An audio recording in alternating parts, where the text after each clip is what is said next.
ini setengah harta saya tinggalkan, ya, atau saya sedekahkan untuk Allah dan Rasulnya. Maka Nabi SAW berkata kepadaku, kata Umar radhiyallahu anhu, apa yang kau tinggalkan untuk keluargamu? Saya berkata, setengah, ya, sama seperti ini ya Rasulullah. Lalu gak lama datang Abu Bakar. Abu Bakar membawa seluruh hartanya. Lalu Nabi SAW bertanya, apa yang kau tinggalkan untuk keluargamu? Abu Bakar mengatakan Allah dan Rasulnya. Maka di sini Umar mengatakan, saya tahu bahwasanya saya tidak akan pernah bisa mengalahkan Abu Bakar dari sisi apapun. Artinya di sini beliau menyebutkan tentang fadilah Abu Bakar. Tapi yang diambil pelajaran adalah sedekahnya beliau dengan, ya, setengah harta yang dia miliki.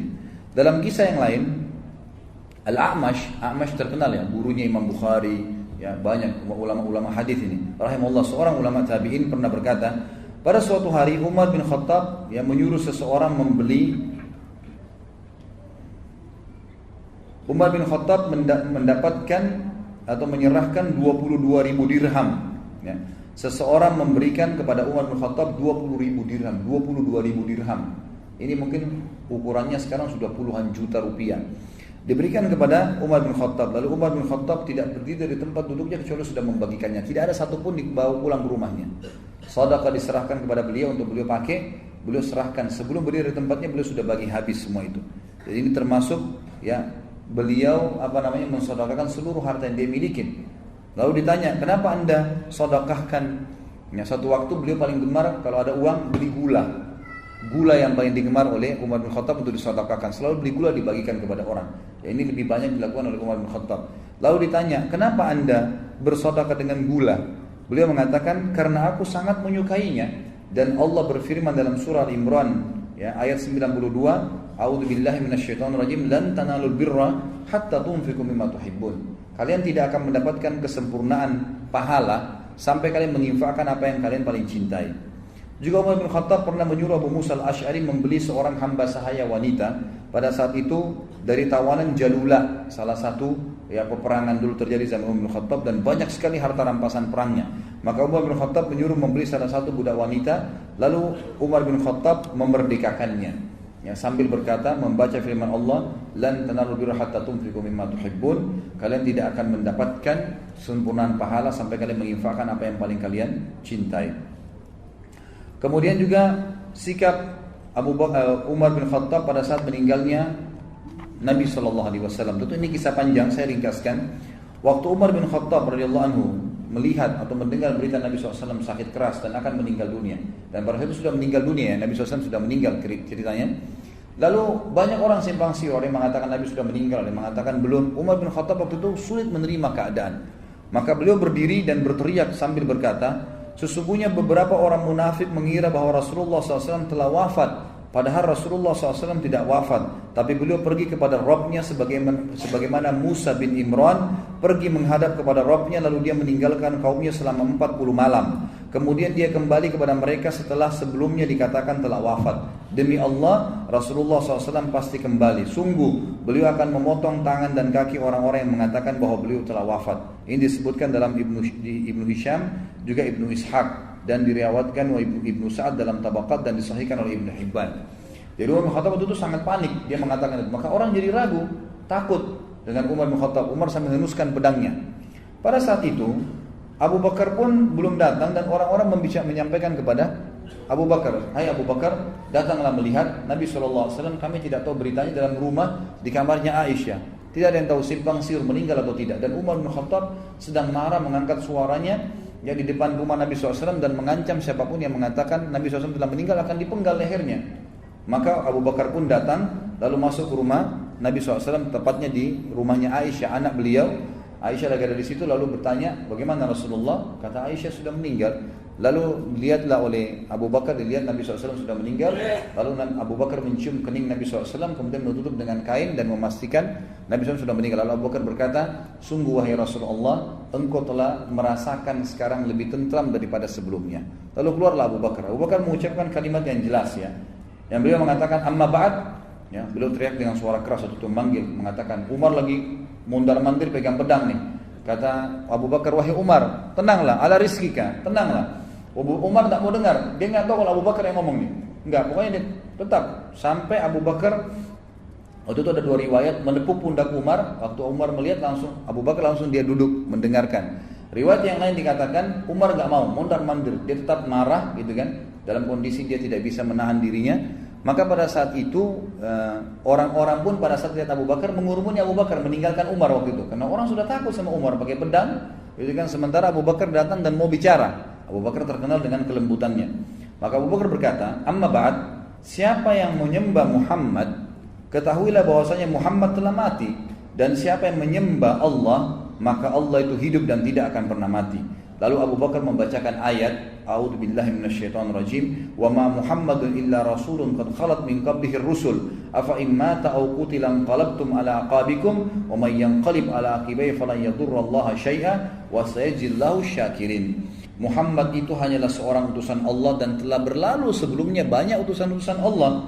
Apakah kalau dia mati atau terbunuh di medan perang, kalian meninggalkan agama-agama Allah, meninggalkan agama Allah yang dibawa oleh Muhammad itu sendiri sallallahu alaihi wasallam? Siapa yang meninggalkan apa yang telah dibawa oleh Muhammad sallallahu alaihi wasallam itu, meninggalkan kebenaran, maka tidak akan berbahaya bagi Allah. Allah tidak butuh dengan dia, dan Allah akan membalas orang-orang yang bersyukur. Kata Ibnu Abbas, demi Allah, seolah-olah manusia pada saat itu belum mengetahui bahwa Allah telah menurunkan ayat ini hingga Abu Bakar membacakannya. Lalu manusia semua menerima darinya, tidak seorang pun manusia yang aku dengar kecuali dia membacanya.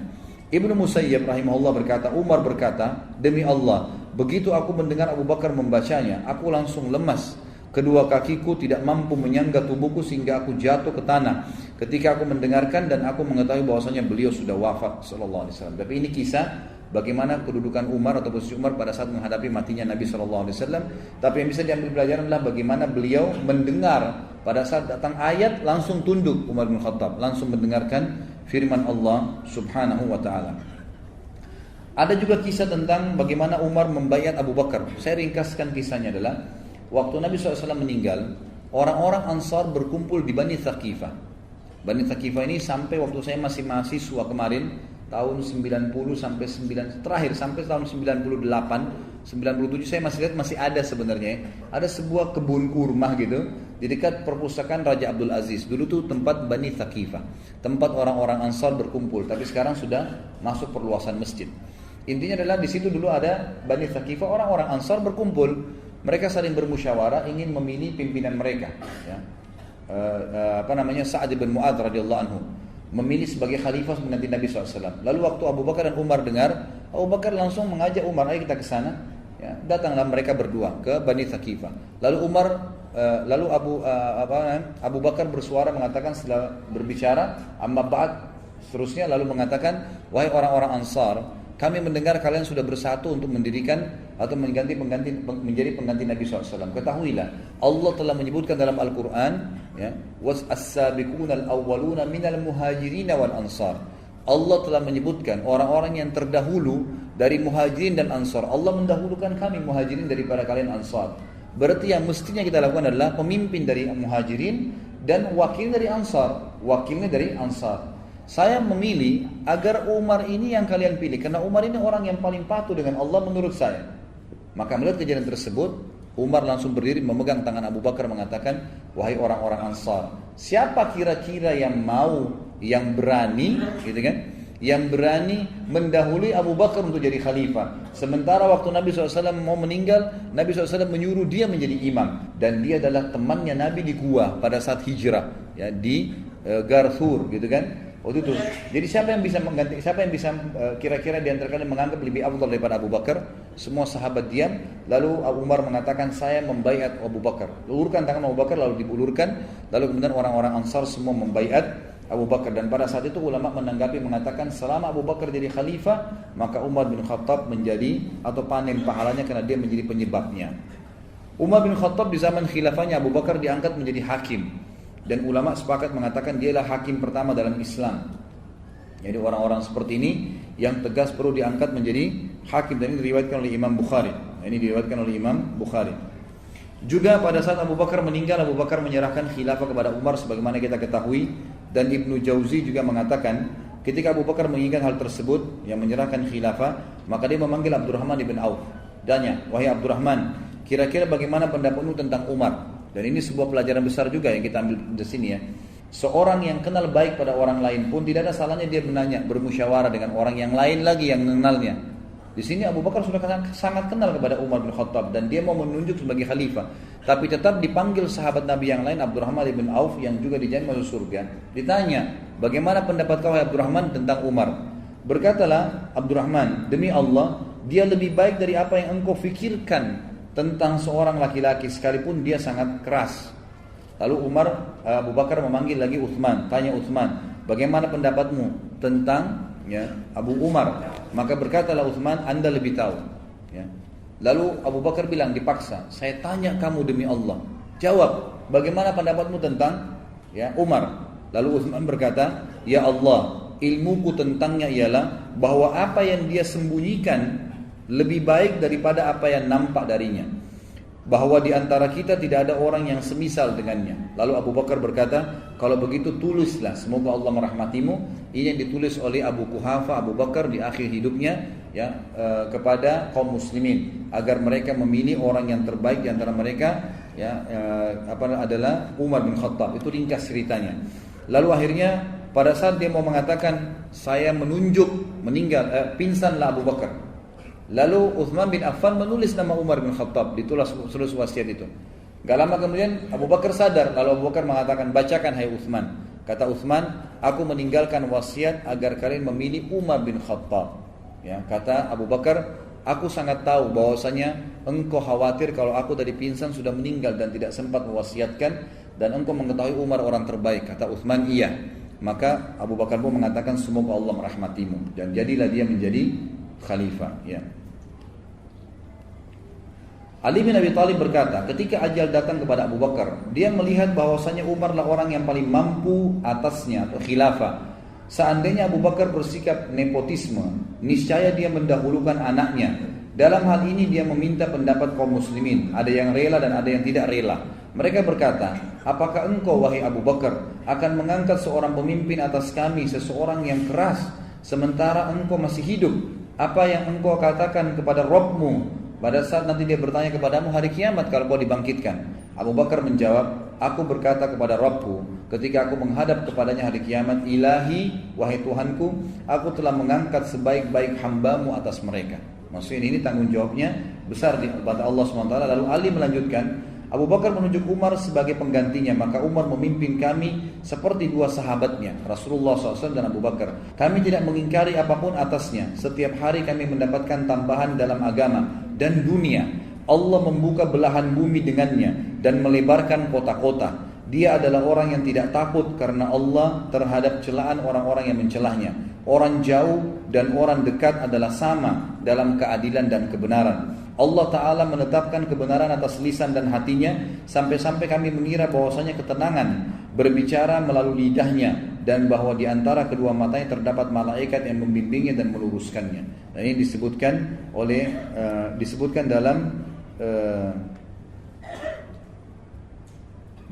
Asy-Sya'bi dari Ali radhiyallahu dalam riwayat, dan rawi-rawinya thiqat. Semuanya rawi-rawinya thiqat. Kemudian dikatakan juga ada beberapa kisah berhubungan dengan masalah Umar bin Khattab ini. Di antaranya adalah di sini ditulis oleh beliau, judulnya sebenarnya hadiah untuk pemimpin kaum muslimin. Kelembutan Abu Bakar sampai pada tingkat jika anak-anak melihatnya, mereka akan berlari kepadanya dan menyambutnya sambil berteriak, wahai ayahku. Jadi kalau Abu Bakar itu saking lembut sekali, sampai-sampai anak-anak Madinah kalau melihatnya berteriak sambil mengatakan, wahai ayahku, sambil lari. Dan akhirnya Abu Bakar pun memeluk mereka dan mengusap kepala mereka. Sedangkan waktu Umar menjadi khalifah, kewibawaannya mengalahkan kelembutannya, hingga pada tingkat sekiranya orang-orang duduk di pelataran rumahnya, mereka akan bubar dan meninggalkan tempat mereka karena segan, sehingga mereka melihat apa yang dilakukan oleh Umar bin Khattab. Jadi Umar bin Khattab ini bubar. Dinukil dalam sebuah kisah bahwasanya Umar bin Khattab setiap malam kalau keluar selalu membawa tongkat kayu dan keliling di kota Madinah untuk mencari tahu siapapun yang begadang, yang tidak tidur, habis isya nih, dia putar di Madinah bawa tongkat. Kalau orang-orang tersebut tidak bisa memberikan alasan yang tepat kenapa mereka begadang, maka dipukulin oleh Umar.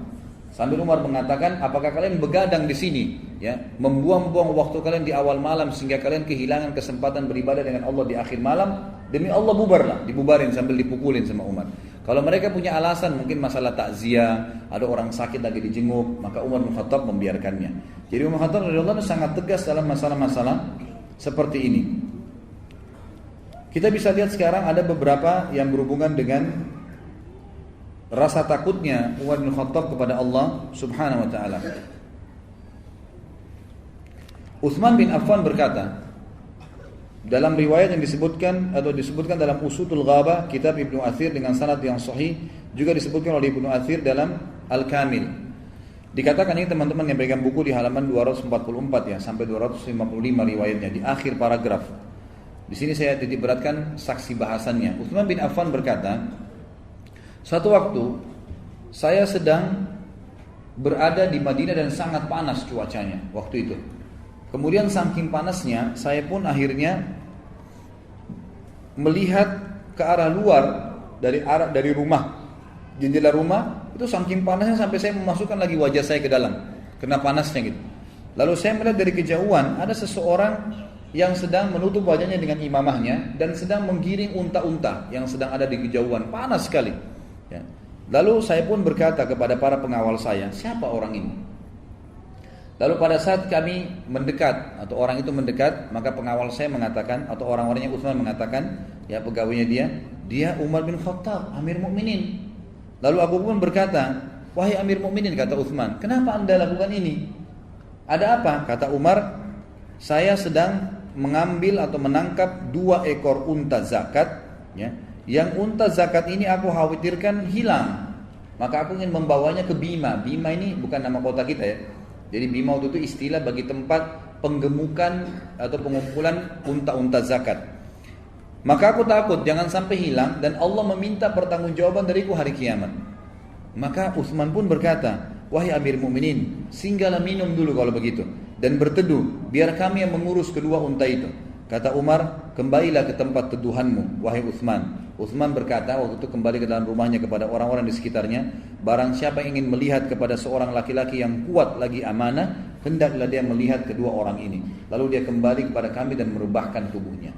Tapi kita bisa ambil pelajaran, Umar bin Khattab jadi khalifah, siang hari bolong lagi mengurus 2 ekor ya unta zakat yang harus dibawa ke tempat penggemukan. Padahal bisa ditugaskan pegawainya, bisa nanti sore hari pada saat dingin, tapi ini enggak. Beliau kerjakan pada waktu itu juga. Pernah dikatakan juga dalam satu waktu, ini karena takutnya dengan Allah Subhanahu wa taala, Abdullah bin Umar anaknya berkata dalam ini, dan ini riwayat disebutkan dalam Akhbar al-Ummah ya. Dikatakan Akhbar al-Umar, maaf, ada buku namanya Akhbar Umar dan dinukil dalam kisah bahwasanya Abdullah bin Umar radhiyallahu anhu pernah berkata, aku membeli seekor unta. Abdullah bin Umar ini sahabat Nabi yang mulia dan anaknya memang Umar bin Khattab, terkenal kesolehannya. Dia bilang, saya pernah beli seekor unta itu kurus. Lalu saya titipkan unta itu ke Bima tadi, ya, tempat penggemukan dan penyimpanan unta-unta zakat. Saya letakkan di sana. Kemudian digemukanlah oleh orang-orang pada saat itu, dititipin aja. Abdullah bin Umar tidak bayar tuh, nggak bayar unta itu atau penggemukannya. Maka setelah gemuk, Abdullah bin Umar membawa unta tersebut ke pasar, gitu kan. Dijual lah, orang-orang teriak, unta gemuk punyanya Abdullah, anaknya Amir Mukminin, gitu kan. Ini ada nilai jualnya, orang pada ngumpul, untanya bagus, punyanya Abdullah bin Umar sahabat Nabi, anaknya Amir Mukminin. Umar bin Khattab kebetulan lewat waktu di situ. Lalu dia dekatin, dia bilang, ini unta siapa? Kata mereka, unta Abdullah. Mana Abdullah? Abdullah bin Umar datang, mengatakan, iya wahai Amir Mukminin. Walaupun ayahnya dia mengatakan Amir Mukminin karena sudah jadi raja. Kata Umar, apa ini Abdullah? Kata Abdullah, unta saya. Ya. Kata Umar, dari mana kau dapat? Dia bilang, saya beli. Bagaimana bisa gemuk? Kata Umar, dia bilang, saya meletakkannya di Bima, gitu kan, di tempat penggemukan atau pemeliharaan unta-unta zakat. Lalu kemudian setelah gemuk, saya bawa ke pasar dengan harapan saya bisa mendapatkan apa yang didapatkan oleh pedagang, oleh kaum muslimin, dapat untung. Kata Umar bin Khattab, Abdullah, karena kau anaknya Amir Mukminin, lalu kau meletakkan untamu di Bima dengan tujuan menggemukkannya, gitu kan? Maksudnya tanpa kau membayar upah. Setelah gemuk kau mau menjualnya, maka sekarang kau harus menjual unta ini. Kalau kau menjual unta ini, ambillah modalmu saja, keuntungannya kembalikan ke pengampungan unta-unta tadi. Karena gemuknya untamu ini dari uangnya penggemukan unta tadi. Kamu cuma punya modal, kecuali kalau kamu bayar. Kita lihat di sini ya, riwayat ini menjelaskan bagaimana pekahnya Umar bin Khattab radhiyallahu anhu. Beliau hati-hati sekali. Jangan sampai, mungkin kena orang sekarang berpikir anak presiden, nggak apa-apa deh pakai fasilitas mobil dinasnya ayahnya. Kurang lebih begitu.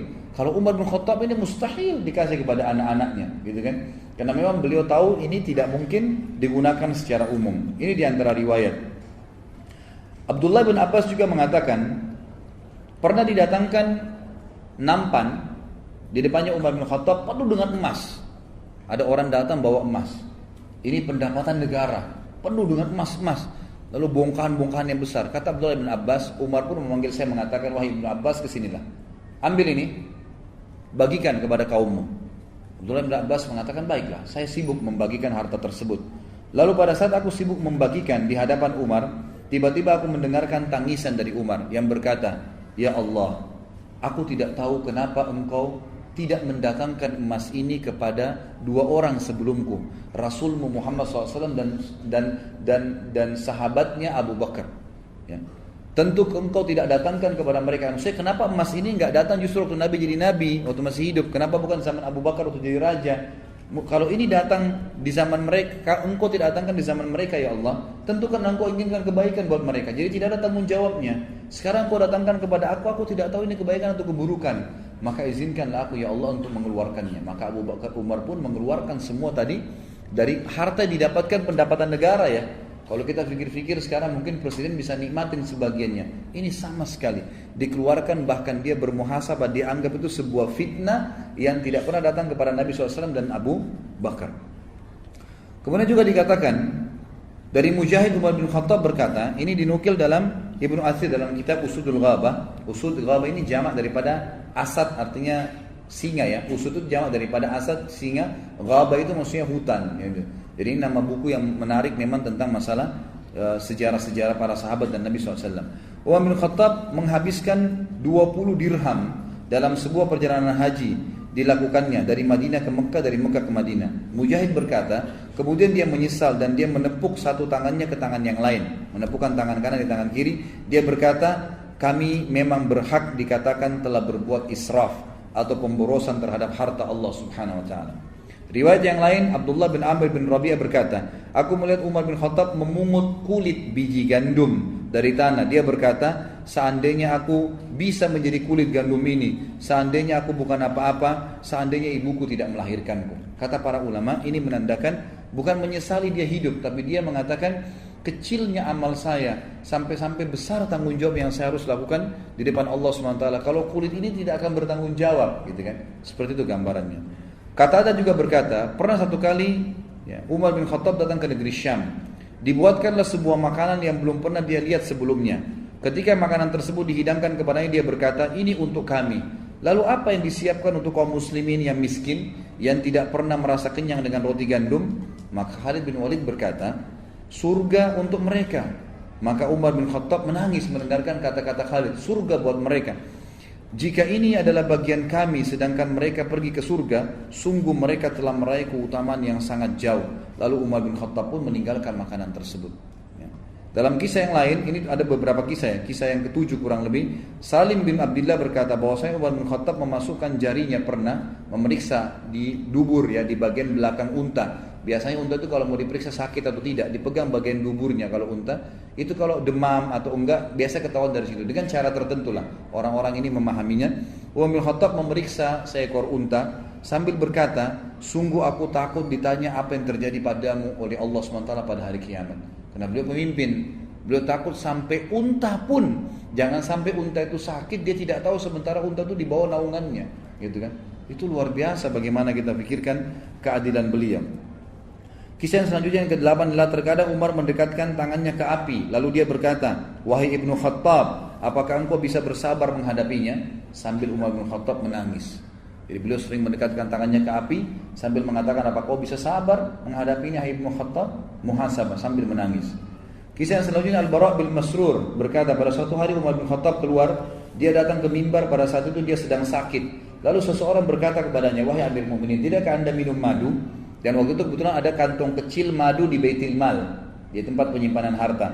Lalu dibawalah kepada Umar. Umar berkata, kalau kalian izinkan wahai muslimin, ini kan harta muslimin, kalian izinkan saya untuk meminumnya, saya akan meminumnya, tapi kalau tidak maka dia akan haram atasku. Jadi Umar bin Khattab hati-hati sampai mal dari Baitul Mal dalam kondisi sakit dia tidak berani meminumnya, gitu kan? Ini luar biasa. Bagaimana dengan pemimpin kita sekarang yang bukan haknya, menandatanganin saja mengiyakan, akhirnya orang lain pada ngambil haknya orang lain. Berapa besar tanggung jawab hari kiamat? Ini untuk diri dia sendiri, minum madu aja dari Baitul Mal, dia takut. Dia mengatakan kalau kalian izinkan baru saya minum, kalau enggak maka dia akan haram bagi saya. Ibnu Jauzi meriwayatkan dalam Manaqib Umar, ya, dikatakan bahwasanya Ali bin Abi Thalib pernah berkata, aku melihat Umar bin Khattab di atas kudanya, lalu dengan cepat dia lari memicu kudanya itu. Lalu aku berkata, wahai Amirul Mukminin, mau kemana? Ya, mau kemana anda ini? Maka kata Umar, seekor unta zakat lepas, aku ingin menangkapnya. Umar bin Khattab lihat lepas, dikejar sama dia sendiri, gak disuruh pegawainya, dia lari sendiri mengejar, gitu kan? Lalu Ali bin Abi Thalib mengatakan, sungguh engkau akan membuat lelah para khalifah setelahmu. Kalau semua orang harus buat begitu, kerepotan nanti hai Amir Mu'minin. Apa kata Umar? Wahai ayahnya Hasan, wahai Ali, jangan menyalahkanku demi zat yang telah mengutus Muhammad dengan kenabian. Seandainya seekor anak domba hilang di pinggir sungai Furat di Turki, niscaya Umar akan disiksa karenanya pada hari kiamat. Jadi Umar bin Khattab bermuhasabah diri yang luar biasa. Qatada berkata juga, ada seseorang yang bernama Mu'aikib. Mu'aikib ini salah satu penjaga Baitul Mal. Dia pernah membersihkan Baitul Mal, ditemukanlah ada koin dirham, 1 dirham jatuh.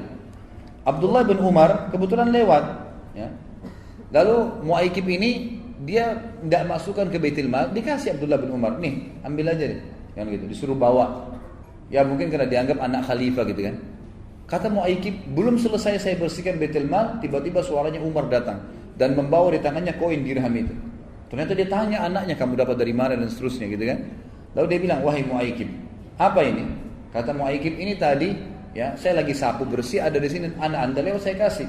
Kata Umar bin Khattab, apakah engkau ingin umat Muhammad semuanya memperkarakanku terkait dengan dirham ini hari kiamat? Ini bukan punyaku, kau kasih anakku untuk apa? Nanti akan jadi masalah, karena ini punya umat, berarti berhadapan dengan umat semuanya. Ini kadang-kadang orang tidak fikir ya.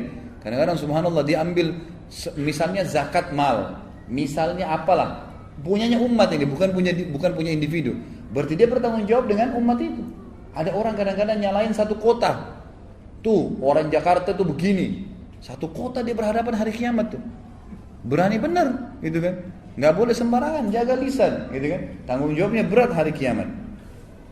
Lalu Umar juga pernah membaca ayat dalam satu malam, biasanya dilakukan ya, yang biasa dilakukan, kemudian dia sakit dan sampai dijenguk oleh sahabat selama 1 bulan. Ini riwayat tadi sudah saya sebutkan, lalu diulangi oleh beliau di sini. Umar bin Khattab juga pernah masuk dalam sebuah kebun. Kebun itu memang kebun yang disiapkan, kebunnya sebut seseorang, dia masuk ke dalamnya karena dianggap di Amir Mu'minin, diberikan kesempatan Umar bin Khattab untuk masuk. Begitu Umar bin Khattab masuk ke dalam, ya, kata Anas bin Malik yang lagi jalan, saya terpisah dengan Amir Mu'minin dengan sebuah pohon. Lalu saya mendengarkan Amir Mu'minin mengatakan, wahai Amir Mu'minin Ibnu Khattab, bagus, demi Allah engkau bertakwa kepada Allah, wahai Ibnu Khattab, atau dia akan mengazabmu. Artinya jangan sampai karena kau masuk ke kebun ini, kamu jadi lupa, akhirnya Allah mengazabmu, supaya dia tidak terlihai dengan kebun yang dikasih tersebut. Dalam masalah zuhud, semua raja waktu itu punya stempel, dan umumnya di cincin, biasanya di cincin. Umar bin Khattab punya cincin, gitu kan? Tertulis kalimatnya, kalau dia mengirim surat ke raja-raja, ke siapa saja, gubernurnya, isinya begini, kafa bil mauti wa'idan ya Umar. Tulisannya itu, cukuplah kematian sebagai penasihatmu wahai Umar. Cincinnya dia. Jadi setiap dia stempel dia ingat. Dia lagi kirim surat nih, oh ternyata saya diingatkan dengan kematian. Stempelnya bunyinya begitu, gitu kan? Pernah nggak antum berpikir stempel begitu, gitu kan? Ketika memegang khilafah, Umar bin Khattab berkata, tidak halal untukku dari harta Allah kecuali 2 pakaian. Satu pakaian untuk musim dingin dan satu pakaian untuk musim panas. Jadi kalau dia lagi jadi khalifah, kalaupun harus dibelikan oleh Baitul Mal, cukup 1. Musim dingin, 1 musim panas. Bukan semua dibiayai oleh pemerintahan. Makanan pokok keluargaku seperti makanan orang laki-laki dari Quraisy yang bukan merupakan orang terkaya mereka. Kemudian aku ini hanyalah seorang laki-laki dari kaum muslimin. Cukup banyak riwayat di sini disebutkan tentang masalah itu. Dan pernah Jabir bin Abdullah memegang, radhiyallahu anhu, seorang sahabat, pegang daging, bawa, baru beli gitu. Kayak kita sekarang mungkin dikresek di bawah gitu kan. Kemudian Umar bertanya, apa itu Jabir? Jabir mengatakan, daging, saya beli, saya pengen makan daging. Umar menasihatin dia, bukan melarang ya, tapi menasihatin, mengatakan, wahai Jabir, apakah setiap kali kau lihat sesuatu, kau pengen sesuatu, kau selalu membelinya? Maka lalu Umar membacakan ayat yang membuat Jabir jadi belajar gitu dari situ. Umar mengatakan, baca firman Allah Al-Ahqaq ayat 20. Azhabtum tayyibatikum fi hayatikumud dunya. Ini potongan ayat ya. Kurang lebih artinya, apakah kalian sudah menghabiskan rezeki yang baik dalam kehidupan dunia kalian? Artinya, cobalah redam, jangan semuanya dibeli, gitu kan. Dan ini sebuah pelajaran juga yang bisa diambil dari Umar radhiyallahu anhu. Seseorang pernah diundang oleh Umar bin Khattab makan. Orang ini kebetulan bernama Humaid bin Hilal, salah satu tokoh masyarakat lah, kepala suku. Ini di halaman 249 ya, di paragraf terakhir sebelah kanan. Dia lagi disiapkan makanan. Lalu pada saat dihidangkan, orang ini nggak mau makan. Umar tanya, kenapa kau nggak mau makan? Dia bilang, makanan Anda keras dan tidak enak. Biarlah saya pulang ke rumah saya makan makanan yang sudah disiapkan di rumah saya, lembut, enak, gitu kan. Lalu kata Umar, apakah menurut kamu kami tidak bisa menyembelih seekor domba dan mengulitinya? Apakah kau mengira kami tidak bisa mengambil tepung lalu disaring dengan kain demi kain sehingga menjadi halus? Apakah kau mengira bahwasanya kami tidak bisa membuat roti yang lembut? Dan kami memerintahkan satu genggam kismis dimasukkan ke dalam kantong air. Biasanya orang dulu lakukan itu, kemudian dikocok, nanti jadi manis airnya, jadi air kismis gitu kan.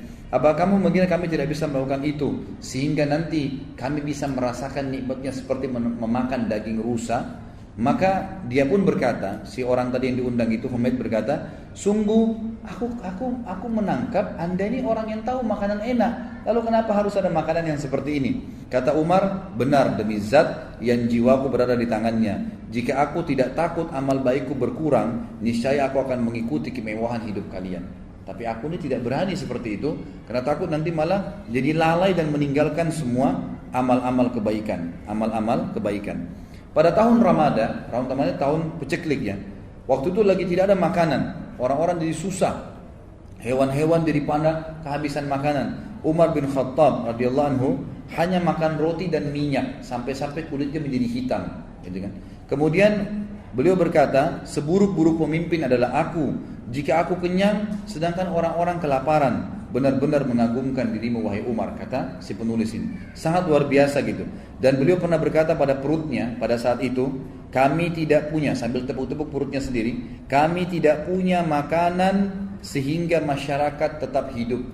Artinya kamu harus tenang dan terima itu. Perutnya sendiri diajak ngomong sama dia dan diingatkan agar jangan sampai melakukan hal-hal yang melampaui batas gitu. Kemudian Muawiyah radhiyallahu anhu berkata, sahabat Nabi yang mulia, Abu Bakar tidak menginginkan dunia pun tidak menginginkannya. Adapun Umar, dunia menginginkannya. Maksudnya Muawiyah, di zaman Abu Bakar ekspansi tidak terlalu luas, kekayaan harta rampasan perang tidak terlalu banyak. Tapi di zaman Umar, dunia menginginkannya, tapi dia tidak menginginkannya. Sedangkan kita berguling-guling banting tulang di dalam dunia itu. Artinya diberikan nasihat oleh Muawiyah kepada kita semua. Tawaduknya Umar bin Khattab radhiyallahu anhu dikatakan bahwasanya beliau pernah keluar bersama Al-Jarud dari sebuah masjid. Di jalan bertemu dengan seorang wanita yang duduk di atas jalan. Wanita itu sudah tua sekali. Lalu Umar mengucapkan salam kepadanya dan dia pun menjawab salam. Dalam riwayat dikatakan wanita itu memberikan salam, Umar menjawabnya. Wanita itu berkata, wahai Umar, dulu aku melihatmu saat engkau masih bernama Umair. Orang Arab itu kalau masih kecil namanya diperkecil, Umar jadi Umair, gitu kan? Saya lihat dulu kamu masih Umair, lari-lari di pasar Ukaz, suka berkelahi dengan anak-anak. Dan sekarang baru saja berlalu waktu, engkau tiba-tiba menjadi Umar, menjadi orang yang sudah dewasa dan besar. Kemudian baru berlalu saja waktu, kamu tiba-tiba menjadi Amir Mukminin, menjadi raja. Bertakwalah kepada Allah wahai Umar terhadap rakyatmu. Ketahuilah bahwasanya siapa yang takut mati, dia akan takut kehilangan. Ya. Maka Umar pun menangis. Maksudnya kalau kamu takut ya berkorban untuk agama ini, maka kamu berarti tidak takut mati. Tapi kalau kamu takut mati, ada hisab hari kiamat, kamu akan berhati-hati. Kurang lebih begitu maknanya. Al-Jarud berkata, ibu itu, Al-Jarud ini pendampingnya Umar berkata, ibu, engkau telah menyakiti dan lancang terhadap Amir Mukminin. Assalamualaikum warahmatullahi wabarakatuh. Alhamdulillah, wassalatu wassalamu ala Rasulillah. Segala puji bagi Allah Subhanahu wa taala, juga salawat dan taslim Muhammad sallallahu alaihi wasallam.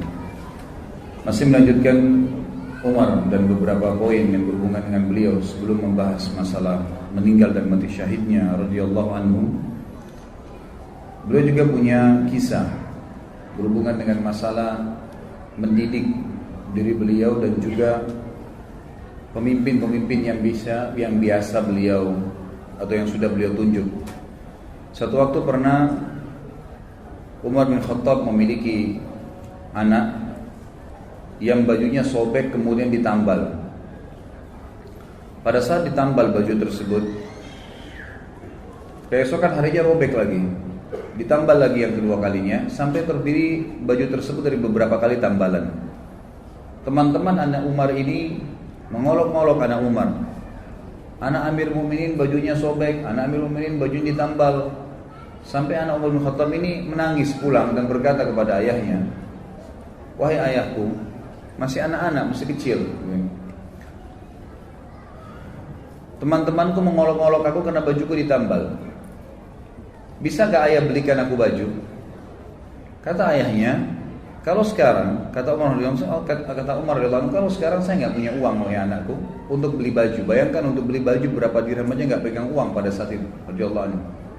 Beliau mengatakan, tapi aku akan coba mengirim surat kepada penjaga Baitul Mal. Ditulislah surat oleh Umar bin Khattab kepada penjaga Baitul Mal waktu itu dan dikatakan, saya meminta secara pribadi, bukan kebutuhan negara, agar Anda meminjamkan saya uang untuk membelikan baju buat anak saya yang akan saya bayar bulan depan, digaji nanti. Ada gajinya Umar bin Khattab, saya akan ambil gaji, gaji saya dipotong. Lalu waktu sampai surat tersebut di tangan penjaga Baitul Mal, kita perhatikan di sini bagaimana penjaga Baitul Mal juga ini orang yang beriman. Dia membalas surat Umar bin Khattab mengatakan, wahai Amir Mukminin, kalau saya pinjamkan kepada Anda uang ini, apakah Anda punya jaminan masih bisa hidup sampai bulan depan sehingga Anda bisa membayarnya? Perhatikan ini dialog antara atau surat antara seorang pemimpin yang menunjuk pegawainya dan pegawai menulis seperti itu. Waktu tiba surat penjaga Baitul Mal kepada Umar bin Khattab, Umar bin Khattab pun menangis sambil berkata kepada, atau dalam kalimatnya yang masyhur, segala puji bagi Allah yang telah memberikan kepada saya orang-orang yang seperti ini. Lalu beliau berkata kepada anaknya, wahai anakku, bersabarlah. Kalau ayahmu ini masih hidup sampai bulan depan dan menerima gaji, maka pasti saya akan memberikan kamu baju. Ini sebuah pelajaran yang besar dari Umar radhiyallahu anhu. Dan kita lihat dari awal kisah tadi beberapa jam kita jelaskan, hampir semua yang berhubungan dengan beliau itu pelajaran demi pelajaran. Hidupnya dipenuhi dengan kisah-kisah yang luar biasa, yang menjadi ibrah, yang menjadi pelajaran. Dan beliau sudah mendahului kita semua dengan kemuliaannya. 1400 tahun lebih sekarang Umar bin Khattab sudah meninggal, kita masih bisa terkesan, kita masih bisa terkesimak, kita bisa mengambil pelajaran dari kejadian-kejadian di zaman beliau. Bahkan menjadi hukum-hukum fikih yang dilakukan oleh seluruh umat Islam. Sebagaimana tadi kita jelaskan dalam beberapa poin, bagaimana Umar bin Khattab menjadikan atau dijadikan keputusannya sebagai hukum di jalan Allah Subhanahu wa taala. Umar bin Khattab radhiyallahu anhu sangat tegas dalam agama Allah ini. Tidak main-main kalau memang hal itu perlu ketegasan. Dalam sebuah kisah pernah ada seorang Yahudi dengan munafik. Yang munafik ini hutang dari orang Yahudi. Kemudian tiba masa si Yahudi menagih dari munafik bilang nggak ada uang kamu sama saya. Cekcoklah dua orang ini, lalu diambil kesimpulan kita berhukum aja. Waktu itu Nabi SAW masih hidup. Maka datanglah keduanya ke Nabi SAW. Nabi SAW melihat sesuai dengan data-data yang ada, Yahudi punya hak. Kata Nabi SAW, berikanlah haknya si Yahudi ini, karena memang kamu berutang sama dia, ada buktinya jelas. Ternyata keluar munafik ini tetap bilang saya nggak mau bayar. Belum puas cari orang lain, dicarilah Abu Bakar. Ketemu Abu Bakar, siapa setelah Nabi SAW? Abu Bakar, orang yang dianggap dimuliakan, datang ke sana. memperlihatkan kasus kepada Abu Bakar, dipaparkan. Abu Bakar berhukum seperti hukum Nabi SAW, bahwasanya haknya Yahudi. Ternyata pulang, keluar dari rumah Abu Bakar, si munafik belum puas juga, saya belum mau bayar. Baik, Yahudi bilang kalau begitu kita cari orang lain. Kamu mau? Iya. Siapa? Umar bin Khattab. Datang kepada Umar radhiyallahu anhu di rumahnya. Begitu datang ke rumahnya, Umar bin Khattab mengatakan, siapa kalian? Satu mengatakan mengaku muslim tapi dia orang munafik. Di sini di riwayat tidak disebutkan namanya. Kemudian yang satu juga Yahudi. Lalu Umar bertanya, ada apa dengan kalian? Dia bilang, ini Yahudi bilang, ini si fulan utang dengan saya tapi nggak mau bayar, dia tidak mau akui. Lalu Umar pintar, Umar bertanya kepada mereka berdua, apakah kalian sudah pernah bertanya tentang masalah hukum ini sebelum datang ke sini? Kata mereka berdua, sudah. Kata Umar kepada siapa? Mereka bilang, kami telah datang kepada Muhammad.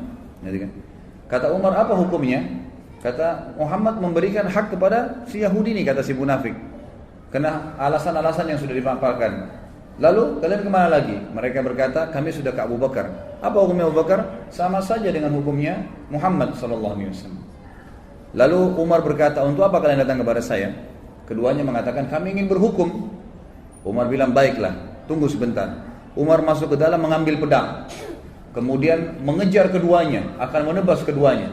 Dua-duanya lari dari rumahnya Umar. Lalu Umar berkata, apakah kalian sudah berhukum kepada Rasulullah SAW? Masih ragu? Datang ke Abu Bakar lalu masih ragu, lalu datang kepada saya minta hukum, ini hukum saya. Pedang ini, gitu kan. Jadi beliau radhiyallahu tidak main-main dengan hukum, gitu kan. Kalau memang sudah saatnya, ya saatnya, gitu kan. Seperti itu gambarannya.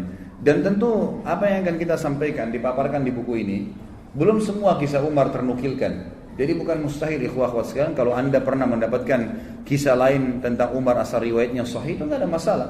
Karena cukup banyak riwayat yang dinukil yang memang belum dinukil di sini. Di antaranya ada kisah Umar bin Khattab dengan rahib, seorang pendeta Yahudi yang masuk Islam akhirnya karena sifat Nabi SAW. Dan ini sudah saya sebutkan di bahasan pada saat menjelaskan tentang kelebihan Nabi SAW.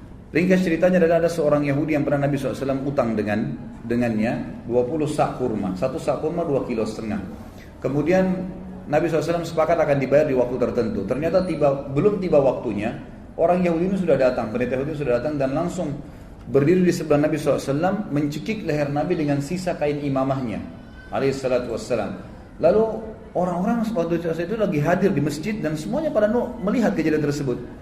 Akhirnya Umar bin Khattab yang ada di depan saf mengatakan, ya Rasulullah, izinkan saya menebas lehernya Yahudi ini. Lalu Nabi SAW memberikan isyarat untuk duduk Umar. Lalu Nabi SAW dalam kondisi tercekik menanyakan kepada Yahudi, ada apa hai Yahudi? Kata Yahudi ini, bayar hutangmu hai Muhammad.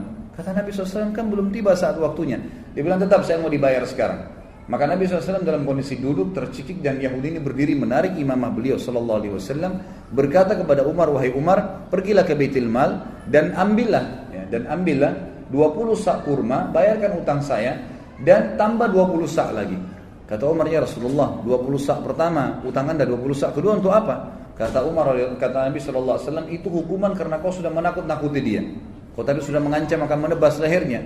Artinya Nabi SAW seakan-akan memberikan isyarat, kalau saya masih ada jangan ambil keputusan, gitu kan? Maka Umar pun pergi ke Baitul Mal, meninggalkan Yahudi ini. Yahudi jalan di belakangnya sambil marah dengan Yahudi ini. Tiba di Baitul Mal, Umar bin Khattab radhiyallahu anhu menyiapkan 20 sak kurma, diberikan kepada Yahudi itu. Waktu mau disiapkan 20 sak kedua, Yahudi ini bilang, enggak usah hai Umar. Kata Umar, kenapa?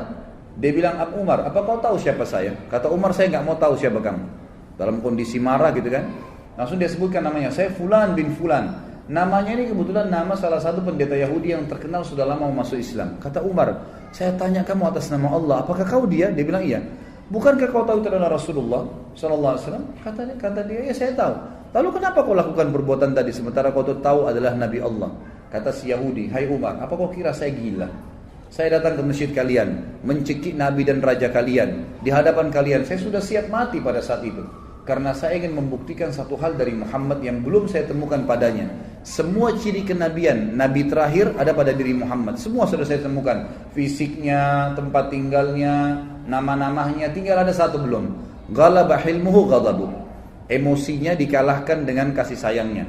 Dan tadi itu saya sengaja nagih sebelum waktu, saya sengaja cekik lehernya. Tujuannya untuk memancing emosinya. Ternyata memang kasih sayangnya mengalahkan emosinya. Dan sekarang saya mengucapkan Umar asyhadu an la ilaha illallah wa anna Muhammad Rasulullah. Ini syahadat orang tersebut di depan Umar radhiyallahu anhu. Ini diantara kisah yang belum dinukil tentunya. Ada juga kisah yang lain, kisah tentang masuk Islam, kisah tentang Umar radhiyallahu anhu zaman khilafahnya. Beliau sempat keliling kota Madinah di malam hari. Kemudian beliau menemukan ada satu laki-laki Badui. Laki-laki Badui ini kebetulan lagi menancapkan tali kemahnya sambil mengikat kencangan tali untahnya, dan di dalam kemahnya ada suara rintihan perempuan yang sedang menangis. Maka Umar pun lewat dan berkata setelah memberikan salam, wahai laki-laki, hai rajul, bahasa Arabnya, wahai rajul, siapa kamu ini? Dia mengatakan, saya orang musafir dari Badui padang pasir, lagi lewat malam, kemalaman saya lihat ada tanah kosong, saya tebar kemah saya mau nginap di sini. Kata Umar, suara siapa tuh rintihan dalam kemahmu? Dia bilang, sudahlah saudaraku, pergilah, tidak usah campurin itu. Kata Umar, mungkin saya bisa bantu. Kata orang itu suara istri saya yang mau melahirkan, ya, tapi tidak ada yang bantu. Saya nggak tahu bagaimana melahirkan perempuan, dan juga tidak ada wanita yang saya kenal di Madinah bisa minta bantuan, apalagi itu tengah malam. Dan sebagian ulama menukil kisah ini di tahun 23 Hijriah, tahun terakhir Umar radhiyallahu anhu hidup. Dan juga ya, pada saat itu tengah malam, di awal malam, dia itu sekitar jam 12 malam gitu kan, jam 11, jam 12 malam, yang orang waktu itu sudah tidur semua. Jadi ini Umar bin Khattab sedang mengontrol, mengawasi sendiri. Ringkas cerita adalah Umar bin Khattab lalu berkata kepadanya, maukah kau saya datangkan seorang wanita dari Madinah yang bisa membantu istrimu melahirkan? Dia bilang mau. Perlu jemaah tahu bahwasanya laki-laki Badui ini belum tahu kalau ini Umar bin Khattab, belum tahu kalau ini khalifah. Umar pun radhiyallahu anhu lalu pulang, dia tidak membangunkan ya, penasihat-penasihatnya, atau mungkin dokter, tabib, ya, kalau kita zaman dulu dikatakan ya dengan istilah tabib, ya, atau orang yang bisa mengobatin, atau bidan mungkin perempuan yang bisa melahirkan. Tidak, dia pulang ke rumahnya, dia bangunkan istrinya. Yang waktu itu istrinya adalah Ummu Kalthum, anaknya Ali radhiyallahu anhu. Lalu berkata Umar bin Khattab, wahai cucunya Rasulullah, apakah kau mau mendapatkan pahala seorang wanita muslimah yang mau melahirkan malam hari nggak ada yang tolong? Ummu Kalthum radhiyallahu anha juga punya iman yang kuat, anaknya Ali radhiyallahu anhu, cucu Nabi SAW. Dia tidak mengatakan, wahai Amir Mu'minin, carilah wanita Ansar yang bisa melahirkan. Tidak, dia mengatakan dengan jelas dan tegas, tentu saja saya ingin dapat pahalanya. Kata Umar, siapkanlah persiapan, perlengkapanmu untuk melahirkan dan ikut sama saya. Maka jalanlah pada malam itu, saudaraku sekalian, dua orang, raja muslim dan ratunya. Tidak ada pengawal, tidak ada yang dampingin, dan tidak ada media yang akan mengekspos itu. Karena yang sedang dibantu seorang Badui yang cuma lewat, besok pagi mau pergi lagi. Gak ada yang tahu, tengah malam nih. Ya, kita tahu sekarang banyak orang mau melakukan satu perbuatan, kegiatan, kena ada eksposnya, kemudian bisa mengangkat namanya. Sama sekali enggak. Jalanlah keduanya, tiba di kemah orang Badui tersebut. Ringkas ceritanya, kata Umar bin Khattab kepada istrinya, masuklah ke kemah dan selesaikan tugasmu. Istrinya pun akhirnya membantu wanita tersebut melahirkan. Gak lama kemudian, sementara menunggu, tentu Umar bin Khattab ngobrol sama orang Badui ini, dan orang Badui belum tahu kalau Umar bin Khattab, ngobrol-ngobrol aja seperti biasa. Lalu kemudian terdengar suara bayi dari dalam, dan Ummu Kalthum, istri Umar bin Khattab radhiyallahu anhum ajma'in, berkata, ya Amir Mukminin, wahai pemimpin orang yang beriman, gitu ya. Jadi ini, hai raja, beritahukan kepada laki-laki di sebelahmu kalau istrinya sudah melahirkan normal. Begitu mendengarkan kalimat Amir Mukminin, si Badui tadi dari tempat duduknya turun ke tanah, ketakutan, lalu berkata, apakah anda Amir Mukminin Umar bin Khattab? Umar bin Khattab mengatakan kepada dia, ala rizkika, tenang aja. Dia bilang, diulangi, apakah anda Amir Mukminin Umar bin Khattab? Kata Umar, iya, saya Amir Mukminin Umar bin Khattab, dan yang membantu tadi melahirkan istrimu itu adalah Ummu Kalthum, anaknya Ali bin Abi Thalib, cucunya Rasulullah SAW. Maka orang ini pun menangis pada saat itu dan berkata, Maha suci Allah yang telah mengaruniakan saya nikmat yang tidak terhingga malam ini, karena saya telah didepani duduk oleh raja, ya, muslimin, dan istri saya telah dibantu melahirkan oleh ratu muslimin, dan anak saya disentuh pertama kali dengan kulit cucu Nabi SAW. Kita lihat bagaimana perilaku Umar bin Khattab yang luar biasa, gitu kan? Setiap perilakunya menjadi sebuah pelajaran. Kisah yang lain juga, Umar bin Khattab radhiyallahu anhu pernah satu malam jalan, kemudian menemukan, ya, di luar kota Madinah tentunya ini. Ini kisah yang sahih adalah di luar kota Madinah. Kemudian dia lagi jalan dan dia temukan ternyata ada seorang wanita yang sedang duduk. Kemudian di sebelahnya ada 3 orang anak yang sedang menangis. Kemudian Umar bin Khattab pun datang sambil mengatakan, ya, Assalamualaikum wahai pemilik cahaya api itu. Lalu wanita itu menjawab, setelah itu Umar mengatakan, apakah engkau mengizinkan aku mendekat? Kata wanita itu, mendekatlah tapi dengan sopan, kalau enggak pergilah. Kata Umar bin Khattab pada saat mendekat, ada apa? Wahai hamba Allah, dia bilang, dan kenapa anak-anakmu menangis? Dia bilang, saya sudah berapa hari enggak makan, anak saya kelaparan, butuh makanan. Terus apa yang kamu masak di panci?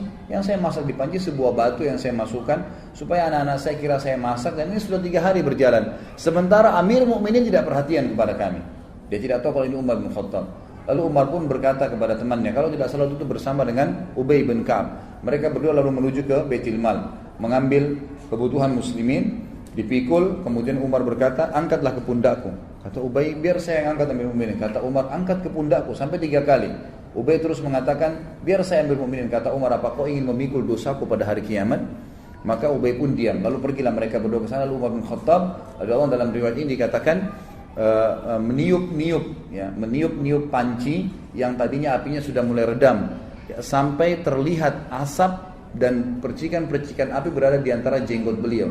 Dan waktu itu Umar bin Khattab memiliki jenggot yang sama Nabi SAW sampai ke dadahnya radhiyallahu anhu. Kemudian beliau meniup di tengah malam, seorang raja meniup api panci untuk memasakkan masyarakatnya.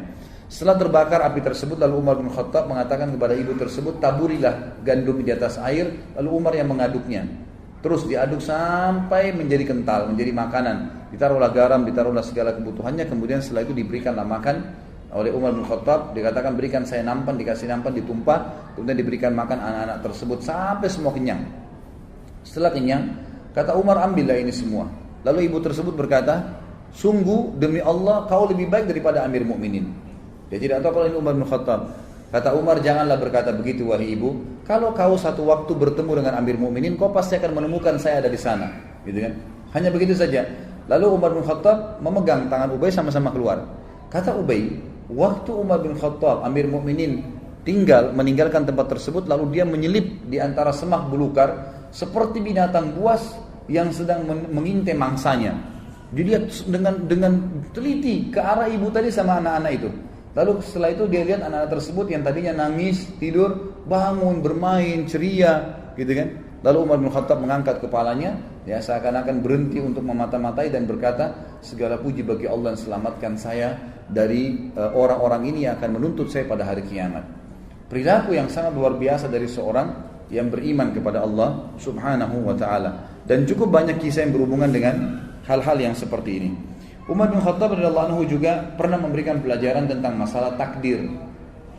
Sebagaimana dinukil dalam banyak riwayat-riwayat sahih, teman-teman yang pegang buku bisa di halaman 276 sampai 277 kisah yang berhubungan dengan masalah itu. Umar bin Khattab radhiyallahu anhu pernah menuju ke negeri Syam, dan di negeri Syam itu ternyata ada satu wilayah yang akan dimasukin, terkenal ada penyakit taun. Ya, sebelum keluar ke negeri Syam, masih dari kota Madinah, gitu kan. Riwayat sahih menjelaskan masih di kota Madinah. Lalu pada saat itu ada seorang panglima perang, Abu Ubaidah bin Jarrah radhiyallahu anhu, yang terkenal juga, salah satu yang terkenal, Amin Hadil Ummah, orang yang paling terpercayanya umat Islam, gitu kan. Waktu itu Umar bin Khattab mengatakan, waktu mau keluar, dikatakan negeri yang Anda mau pergi ini oleh sebagian sahabat ada penyakit taun. Taun itu penyakit yang memang Nabi SAW larang kita masuk ke sana kalau ada penyakit itu. Dan kalau kita sedang ada di satu lokasi yang ada penyakit itu, maka otomatis kita dilarang keluar. Ini khilaf di antara ulama tentang masalah bahasa Indonesia atau penyakit ini. Ada yang mengatakan kusta, ada yang mengatakan menyebutkan beberapa jenis penyakit, tapi saya tidak terlintas sekarang nama-namanya. Ringkas cerita adalah Umar bin Khattab mengatakan, kalau begitu kita urunkan niat dulu, jangan dulu pergi. Lalu Abu Ubaidah radhiyallahu anhu datang mengatakan, wahai Amir Mukminin, apakah anda lari dari takdirnya Allah? Kata Umar bin Khattab, saya lari dari takdir Allah ke takdir Allah yang lain.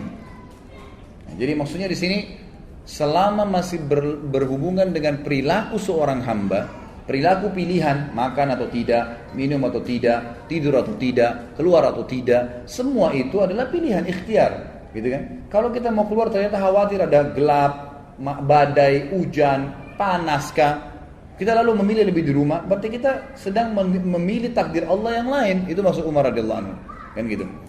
Maka Umar mengatakan, saya lari dari takdir Allah kepada takdir Allah yang lain.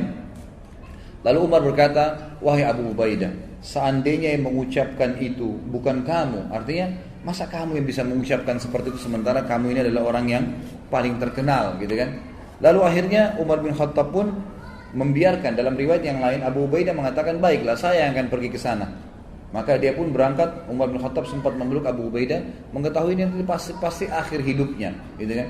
Pergilah mereka pada saat itu. Ya, dalam riwayat ini, tapi riwayat ini mengatakan Abu Ubaidah nggak jadi keluar, tetap aja di Madinah, dan akhirnya ditunggulah berita. Umar terus menyebarkan berita, siapa yang punya berita tentang taun, penyakit taun dari Nabi SAW. Abdurrahman bin Auf, sahabat Nabi yang lain radhiyallahu anhu, sempat waktu itu tersibukkan dengan beberapa kegiatan. Lalu pada saat dengar orang lagi ngumpul bersama Umar bin Khattab, dia pun datang lalu mengatakan, saya memiliki kabar dari Nabi SAW. Ya, dan ini riwayat disebutkan dalam riwayat Bukhari tentang kisah ini. Dia mengatakan, aku mendengarkan Nabi SAW bersabda, idza sami'tum bihi bi ardin fala tuqaddimu alaihi, wa idza waqa'a bi ardin wa antum biha fala takhruju firaran minhu. Jika kalian mendengarkan taun terjadi di satu daerah, maka kalian jangan ke sana. Dan jika kalian bila itu terjadi pada satu kaum, sedangkan kalian berada di dalamnya, maka kalian jangan keluar darinya atau menghindarinya. Maka Umar pun akhirnya bertahmid, mengatakan, alhamdulillah, segala puji bagi Allah yang telah membantu aku untuk mengambil keputusan yang tepat.